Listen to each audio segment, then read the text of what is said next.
An Oceanside man accused of taking investors' money for a failed environmentally friendly business is being accused again, this time of taking cash from investors in a new business venture and later resigning.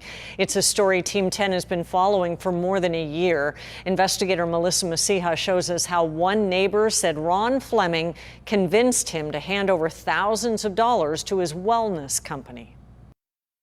We went to parties, to church. Stephen Reed lived next door to Ron Fleming. They became friends when he moved to Oceanside a few years ago. Great guy. I looked at him, I said, boy, this guy's almost too friendly, but that's nice. He's welcomed us into the neighborhood. In 2019, Stephen said Ron approached him about investing in a new business, a CBD wellness company called Gratia Ventures. Its mission statement was to improve people's well-being with cannabinoid and pure organic products. Stephen showed me the business plan, where Ron is listed as a chief operating officer and one of 4 board members.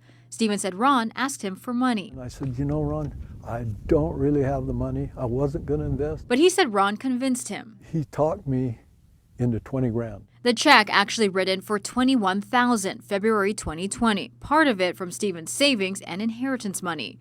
When Stephen lost a job early in the pandemic, he asked Ron for a few hundred back. He would say, oh, I'll give you that tomorrow, for sure. So a week went by, I asked him again.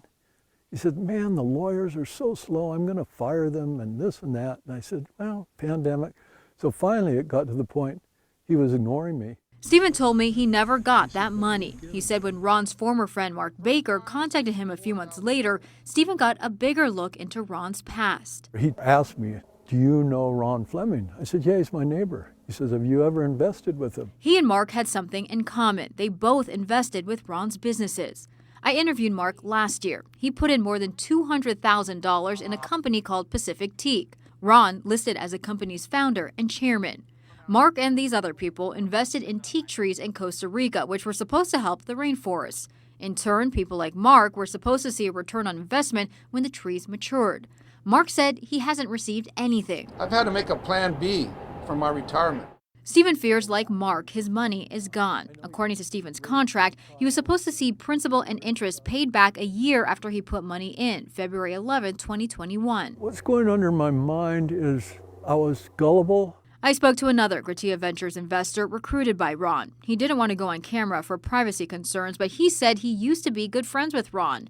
He put in $100,000. He said Ron has since gone silent. Ron has gotten into trouble with the state for his previous business. The California Department of Business Oversight, now the Department of Financial Protection and Innovation, issued a desist and refrain order to Pacific Teak in 2016. The state regulator found he misrepresented to investors. Ron was ordered to desist and refrain from offering, selling, or buying any security in California. A department spokesperson told me the order is still in effect, but they could not talk at all about Gratia Ventures. I asked Ron about these latest allegations. His lawyer got back to me saying that investments sometimes are unsuccessful even if there's no impropriety.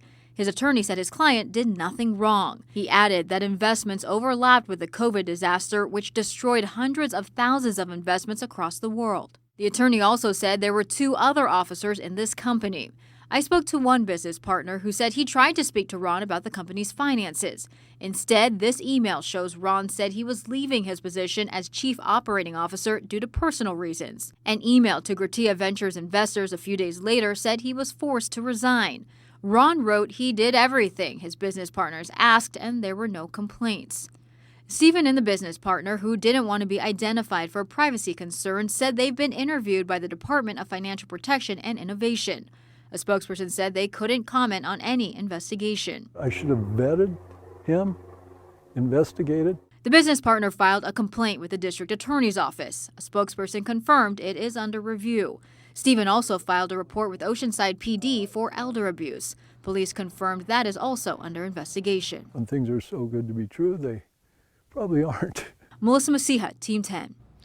Team 10 is always working for you. If you have a story that you want our investigators to check out, email team10@10news.com.